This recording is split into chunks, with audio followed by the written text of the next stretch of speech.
इनका नाम शायद आपने ना सुना हो, लेकिन इनके चेहरे से आप बड़ी अच्छी तरह से वाकिफ़ होंगे। लंबे वक्त तक ये फिल्म इंडस्ट्री में और सिने प्रेमियों के बीच देवानंद के डुप्लीकेट के तौर पर मशहूर रहे हैं। कई बड़ी फिल्मों में इन्होंने काम किया है, टीवी शोज़ में नाम कमाया और सबसे बड़ी बात, अपनी एक्टिंग के स्किल्स को शार्प करने के लिए इन्होंने थिएटर भी काफ़ी किया। किशोर भानुशाली का जन्म मुंबई में रहने वाले गुजराती परिवार में हुआ था।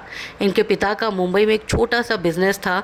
किशोर भानुशाली स्कूल में तीसरी क्लास में थे जब इनके साथ पढ़ने वाले एक लड़के ने इनसे पहली दफ़ा कहा था कि तुम तो देवानंद जैसे दिखते हो। ये वो वक्त था जब किशोर भानुशाली को पता ही नहीं था कि आखिर देवानंद कौन है।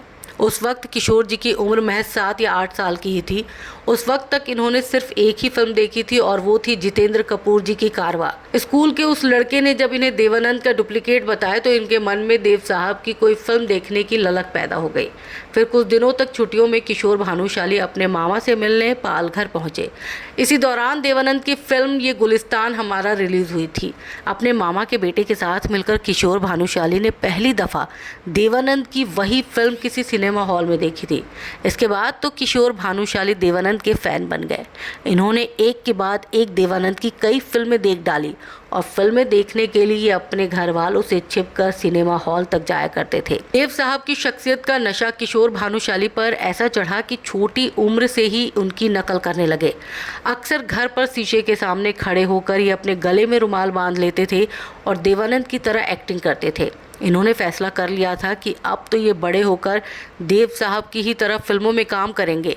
अब पढ़ाई में इनका मन नहीं लगता था। ये स्कूल और कॉलेज में होने वाले नाटकों में ज़्यादा समय बिताने लगे, स्टेज शोज़ में हिस्सा लेने लगे और गुजरते वक्त के साथ ही इन्होंने फिल्मों में काम पाने के लिए हाथ पैर मारना भी शुरू कर दिया।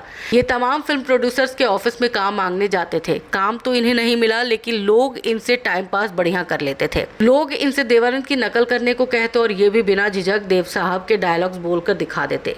लोग अपना मनोरंजन करते और ये सिलसिला यहीं पर ख़त्म हो जाता। किसी ने किशोर जी को काम नहीं दिया। देखते ही देखते 15 साल गुजर गए और किशोर जी सिर्फ स्टेज शोज तक ही सिमट कर रह गए। इस बीच इनकी शादी भी हो गई और ये एक बेटे के पिता बन गए। इतना वक्त गुजरने के बाद इनके पिता ने इनसे कहा कि अब ये फिल्मों का भूत अपने सिर से उतारो और अपनी दुकान संभालो। पिता के कहने पर कुछ वक्त तक किशोर भानुशाली उनकी दुकान पर भी बैठे। उस वक्त इन्हें ऐसा लग रहा था कि एक्टर बनने का इनका ख्वाब कभी पूरा नहीं हो पाएगा। इनका दिल बुरी तरह से टूट चुका था और इन्होंने स्टेज शोज करना भी बंद कर दिया और अपना पूरा ध्यान अपनी फैमिली बिजनेस में लगाना शुरू कर दिया। लेकिन फिर एक्टर बनने के लिए मुंबई के हर फिल्म स्टूडियो जा जाकर अपने जूते घिसने वाले किशोर भानुशाली के पास एक दिन खुद किस्मत चल कर आई। किशोर भानुशाली जी जब पिता की दुकान संभालने लगे तो इनके पास कुछ वीडियो फिल्म्स में काम करने के ऑफर्स आए। ये ऑफर्स इन्होंने बिना हिचकिचाहट के स्वीकार कर लिए, ये सोचकर कि कम से कम वीडियो फिल्मों में ही एक्टिंग से अपने सपने को जी लेंगे। वीडियो फिल्म वो फिल्में होती हैं जो किसी सिनेमा हॉल में नहीं बल्कि वीडियो कैसेट्स पर ही रिलीज़ होती हैं। एक दिन एक वीडियो फिल्म वाले ने किशोर भानुशाली से कहा कि तुम बैंड स्टैंड पर मौजूद पारसी बंगले पर आ जाओ, यहाँ दिल फिल्म की शूटिंग चल रही है और एक्स्ट्राज में तुम्हें भी काम मिल सकता है। किशोर भानुशाली वहां पहुंच गए। उस वक्त दिल फिल्म में आमिर खान के घर पर चल रही पार्टी वाला सीन शूट हो रहा था। वहाँ तमाम नौजवान लड़के लड़कियां आए हुए थे। वो सब डांस करने वाले लोग थे। क्योंकि किशोर भानुशाली को डांस करना नहीं आता था तो इन्हें लगा कि शायद यहाँ इनकी दाल नहीं गलेगी। ये एक कोने में बैठ गए। तब इत्तेफाक से वहाँ इनके एक दोस्त मिल गए।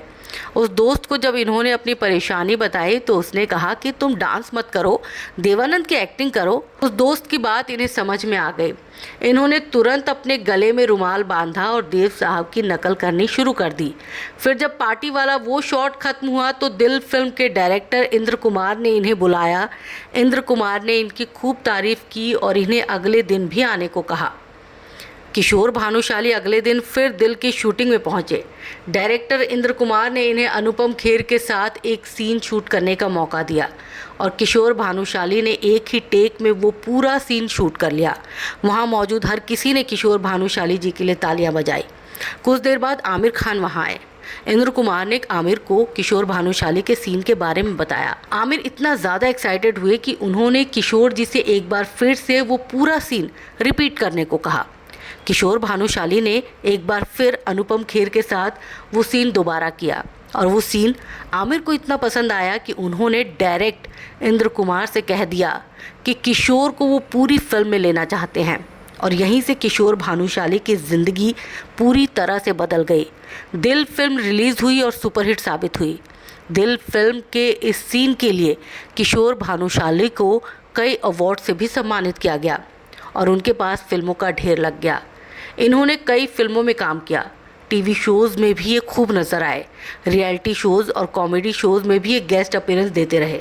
देश विदेश में इन्होंने ढेरों स्टेज शोज़ किए और आज भी ये लगातार शोज़ कर रहे हैं। साथ ही एक्टिंग प्रोजेक्ट्स में भी ये नज़र आते रहते हैं।